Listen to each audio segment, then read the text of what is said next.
Now, solutions. Our divided choir. First point I want to make. A lot of people say, so here's the question.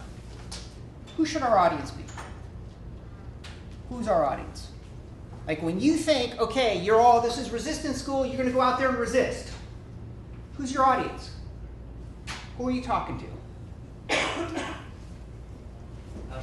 The public. Progressives. Which ones? The left. The left. Which ones? Just Both. do they have to know that they're? Do they have to know that they're progressive? Yes.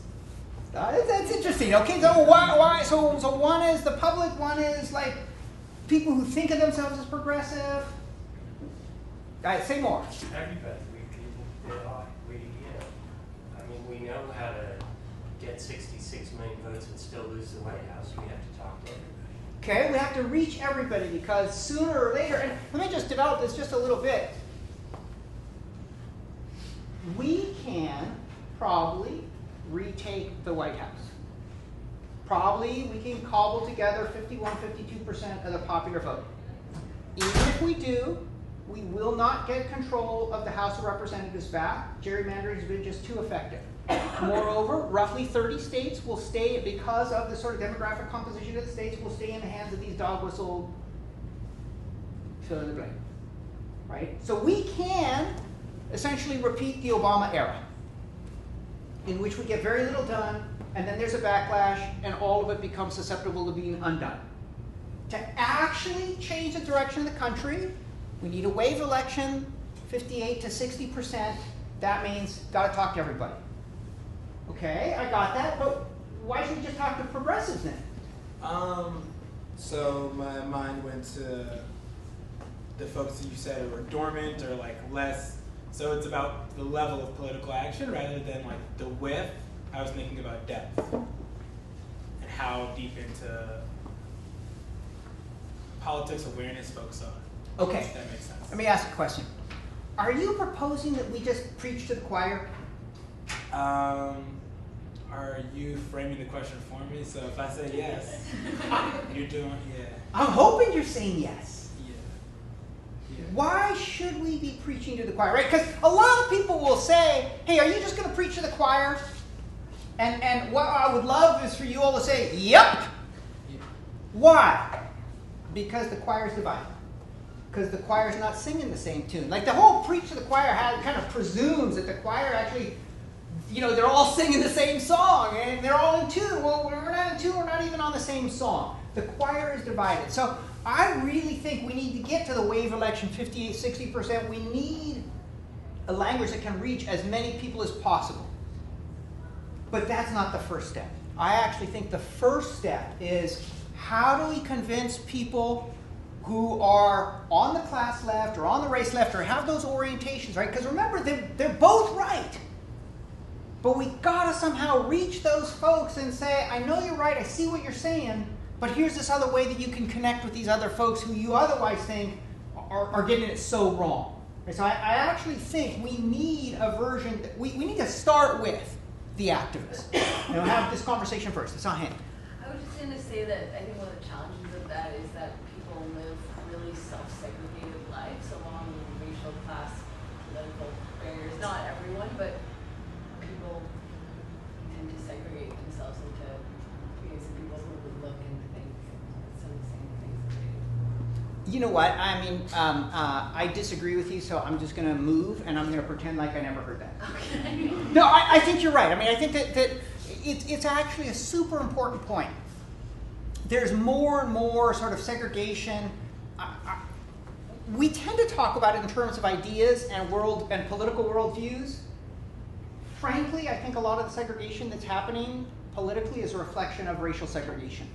That you have a right wing that through its politicians, but more recently through Fox News and the media, has really scared the bejesus out of a lot of white people.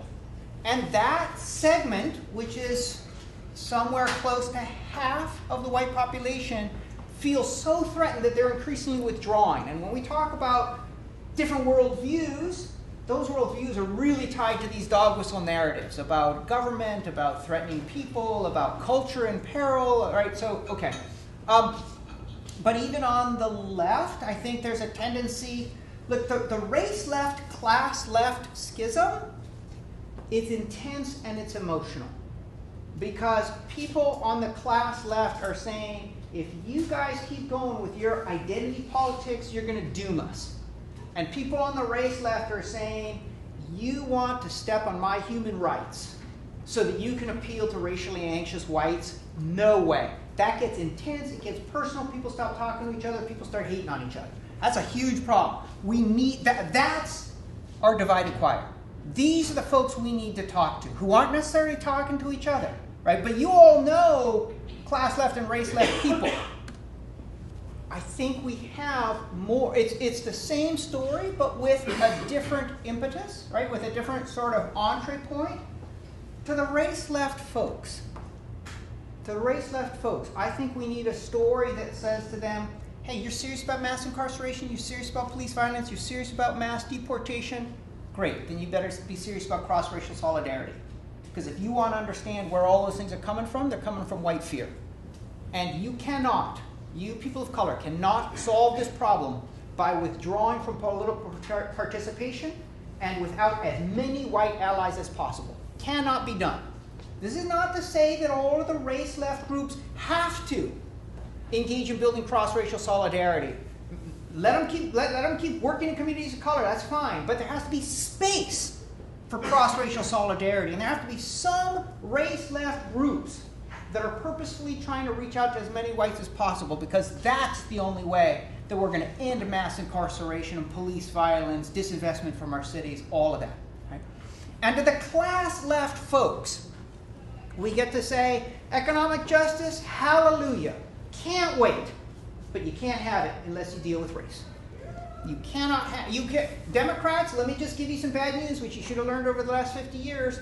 Talking about economics doesn't register. And not only does it alienate people of color, it doesn't register with your intended base. Because they're actually responding to racial fear. And if you just talk about economics, your economic message will be quickly forgotten, which is what we proved earlier in the session. The economics isn't what's important to people. And so I think we have a message that says to the class left, economics, that's what you believe in, great, cross-racial solidarity. Or state violence against people of color, that's what you want to end, great, cross-racial solidarity. The class left and the race left have to work together. Because both, the enemy for both, the enemy for all of us is dog whistle politics.